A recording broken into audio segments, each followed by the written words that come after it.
నేడు మంత్రులతో ప్రధాని మోదీ కీలక భేటీ నిర్వహించనున్నారు. సాయంత్రం 4 గంటలకు ఢిల్లీలోని సేవా తీర్థిలో కేంద్ర మంత్రులతో కీలక సమావేశం నిర్వహించనున్నారు. ఈ నేపథ్యంలో మంత్రులందరూ రాజధానిలోనే ఉండాలని పీఎంఓ ఆదేశించింది. పశ్చిమాసియాలో ఉద్రిక్తతలు, ఆయిల్ సప్లై, ఇంధన ధర పెంపు ఎఫెక్ట్ తదితర అంశాలపై చర్చించనున్నట్లుగా తెలుస్తోంది. జూన్ 10న మోదీ 3.0 ప్రభుత్వ వార్షికోత్సవం నేపథ్యంలో కేబినెట్ విస్తరణ, మార్పులపై చర్చించే అవకాశం ఉంది.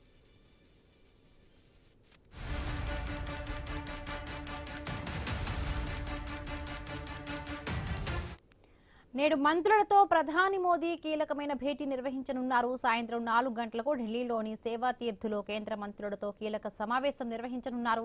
ఈ నేపథ్యంలో మంత్రులందరూ రాజధానిలోనే ఉండాలని పీఎంఓ ఆదేశించింది. పశ్చిమాసియాలో ఉద్రిక్తతలు, ఆయిల్ సప్లై, ఇంధన ధర పెంపు ఎఫెక్ట్ తదితర అంశాలపై చర్చించనున్నట్లుగా తెలుస్తోంది. రైట్, మరిన్ని పూర్తి అప్డేట్స్ మా కరెస్పాండెంట్ ఎవే స్వామి అందిస్తారు. స్వామి, ఈ రోజు సాయంత్రం 4 గంటలకు వైపు సేవా తీర్థులో కేంద్ర కేబినెట్ సమావేశం నిర్వహించబోతున్నారు. ప్రైమ్ మినిస్టర్ నరేంద్ర మోడీ అధ్యక్షతన కొనసాగే ఈ సమావేశానికి సంబంధించి అందరూ మంత్రులందరినీ కూడా ఈ సమావేశానికి రావాలని చెప్పేసి కూడా ఒకవైపు సూచించినట్టుగా తెలుస్తుంది. సాధారణంగా కేబినెట్ మినిస్టర్లు మాత్రమే, కేబినెట్ హోదా ఉన్న వాళ్ళు మాత్రమే కేబినెట్ సమావేశాలకు హాజరవుతారు. కానీ ఈసారి సహాయ మంత్రుల్ని కూడా ఈ సమావేశానికి రావాల్సిందిగా ప్రైమ్ మినిస్టర్ మోడీ పిలిచినట్టుగా తెలుస్తుంది. కానీ ఇంకా అది అధికారికంగా ప్రకటించాల్సి ఉంది.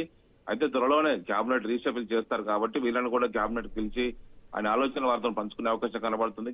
మోడీ మూడోసారి ప్రైమ్ మినిస్టర్ అయిన తర్వాత ఒకవైపు దీన్ని రీషఫిల్ చేయాలని చెప్పేసి కేబినెట్ కి సంబంధించిన విషయంలో 25-30 మందిని రీషఫిల్ చేస్తారని చెప్పి భావిస్తున్నారు. ఇప్పటికే ఒకవైపు ఎస్టీలకు, ఓబీసీలకు కీలక వైపు పెద్దపీట వేసినటువంటి కేబినెట్ లో ఈసారి మరింత దాన్ని సోషల్ ఈక్వేషన్ చేసే అవకాశం కనబడుతుంది. దానికి తోడు పశ్చిమాసియాలో ఉద్రిక్తతల వల్ల తలెత్తిన పరిణామాల వల్ల ఇప్పటికే చాలా ఇబ్బందికర పరిస్థితులు ఉంటున్నాయని చెప్పి కేంద్రం భావిస్తూ ఉంది. అందులో ఉన్నటువంటి ఇష్యూస్ ని మరింత సాల్వ్ చేసే విధంగా ఈ కేబినెట్ సమావేశంలో చర్చించే అవకాశం కనబడుతుంది.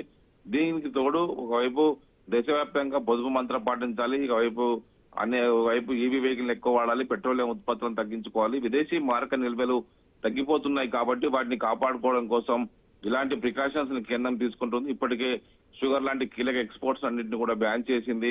విదేశాల నుంచి దిగుమతులు తగ్గితేనే మన మారక నిల్వలు పెరిగి ఆర్థిక వ్యవస్థ పటిష్టం అవుతుంది. డాలర్ తోటి రూపాయి మారకం విలువ కూడా పెరుగుతుంది. దీనికోసం కొన్ని కఠినమైన చర్యలు తీసుకోవాల్సి ఉందని చెప్పేసి కూడా కేంద్రం భావిస్తుంది. ఇప్పటికే పశ్చిమాసియాలో ఒకవైపు ఇరాన్, అమెరికా, ఇజ్రాయెల్ వార్ వల్ల హర్ముజ్ జలసంధి మూతపడి పెద్ద ఎత్తున కూడా ఒకవైపు ఇంపోర్ట్ ఎక్స్పోర్ట్స్ లో ఇబ్బంది అవుతుంది.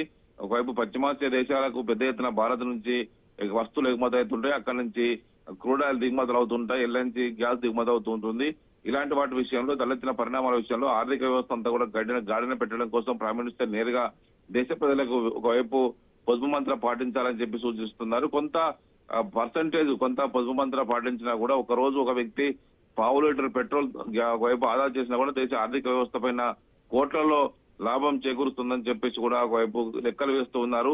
ఇలాంటి సమయంలో ఇంకా వీటితో పాటు మరికొన్ని స్కీమ్స్ అమలు కావచ్చు. ఒకవైపు దేశవ్యాప్తంగా వివిధ ప్రతిపక్ష పార్టీలు పదే కేంద్రంపై చేస్తున్న ఆరోపణలు చెక్పెట్టే విధంగా ఇప్పటికీ మిగతా వాటి విషయంలో ముందుకు వెళ్లాలని చెప్పేసి కూడా కేంద్రం భావిస్తుంది. ఇలాంటి సమయంలో ఈ రోజు జరగబోయేటువంటి ఈ కీలక కేబినెట్ భేటీలో మరికొన్ని పథకాలకు సంబంధించి కీలక డెసిషన్ సంబంధించిన విషయంలో కూడా కేంద్రం ఒకవైపు చర్చించి ప్రకటించే అవకాశం అయితే ఉన్నది. Right, thank you Swamy.